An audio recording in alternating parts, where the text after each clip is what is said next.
So tools for parents who have children who are sitting in the beehive. I think that a lot of times we will diagnose children with ADHD. In fact, I have 5 wonderful nephews who would be considered attention deficit. And, in many ways they are probably somewhere on the spectrum, but they are also highly intuitive, right? And when I look at them and the conversations that I have with them, it's really about, oh, well, this one here is tapping into all these other things and it doesn't make any sense in the mind. So that child is constantly absorbing all this information and then they don't know how to create a conduit for that information to go. So it manifests as craziness. It manifests as not being able to pay attention to everything because everything is catching their attention. It's not that they're not paying attention, so they're paying too much attention to everything around them. And there are tools that you can use to really focus on, well, what is the things that are actually going on for the child instead of just trying to medicate it away. Because there are tools, wonderful tools that we can tap into that have nothing to do with medicine. It's a healing medicine. It's an emotional medicine.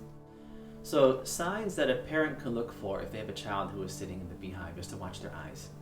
When you're having a conversation with your toddler or a conversation with your 5-year-old, watch what their eyes do, because the eyes will dart, right? And our adult brains are going to look at this kid and say, just pay attention to me. Like, why can't you just focus on me? But what it actually is happening is that child, they may not have the understanding that this is going on, but they're watching you, but then they're watching all the things that are happening around you. Things that are catching their eye because it's physically moving, or things that are catching their eye because it's energetically moving. And then children are also listening all the time. And there's all these different vibrations that children tune into that they're not aware that they're tuning into. So watch their eyes. Really watch their eyes. As a parent, I'm not a parent, but I am an uncle, a proud uncle and an educator.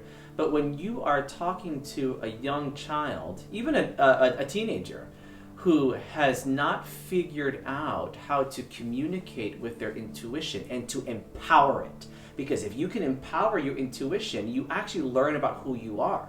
So instead of feeling like I just can't pay attention very well and everything is distracting to me, to say, well, I know I get distracted because I know that I'm highly clairempathic, or I'm extropathic, or I'm tangent. If I know that these are my superpowers, then I'm empowered by the ability that I have. So I pay more attention to that, and then I can focus that energy to help me in my everyday life. It's a great little tool.